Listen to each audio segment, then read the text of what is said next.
Hi to all. Day 3 Hindi learning. So నిన్న అయితే video తీయడం కుదరలేదు. ఈరోజు మళ్ళీ వీడియో తీద్దామని చెప్పని వచ్చేసిన. అండ్ నిన్న కొన్ని ఆబ్జెక్ట్స్ కోసం ట్రై చేసిన, అవి దొరకలేదన్నమాట. సో మన దగ్గర ఉన్న వాటితోనే కొంచెం ఇంకా ఈజీగా హిందీ నేర్పిద్దామని చెప్పని అన్నీ రెడీగా పెట్టేసుకున్నా.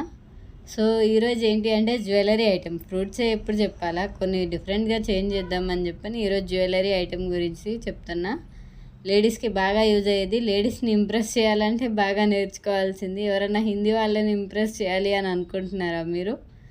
అట్లా అనుకుంటే నా వీడియో చూడండి, సరిపోద్ది.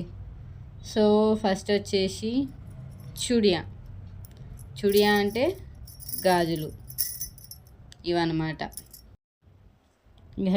గడియారం, వాచ్ని ఘడి అని అంటారు. ఇంకా ఇదేంటి చెప్పండి? ఉంగరాన్ని అంగోటి అని అంటారు.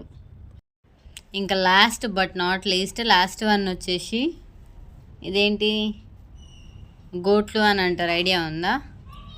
గోట్లు లేకపోతే కంగనాలు అని అంటారు కదా, వాటిలాగే కంగన్ అంటే గట్టిగా ఉండే మెటీరియల్ అన్నమాట. లైక్ ఇట్లా మెటల్ మెటీరియల్స్ ఉంటాయి కదా, వాటిని కంగన్ అని అంటారు. ఇట్లా ఉండే వాటినేమో చుడియా అని అంటారు, ఇట్లా ఉండే వాటినేమో కంగన్ అని అంటారు. ఈ చిన్న డిఫరెన్స్ తెలిస్తే ఎవరినన్నా ఇంప్రెస్ చేసేటప్పుడు తెలుసుకోండి. చుడియా అంటే ఏంటి, కంగన్ అంటే ఏంటి అని తెలుసుకున్నారు అనుకోండి, వాళ్ళని ఇంప్రెస్ చేయడానికి ఇంకా ఈజీగా.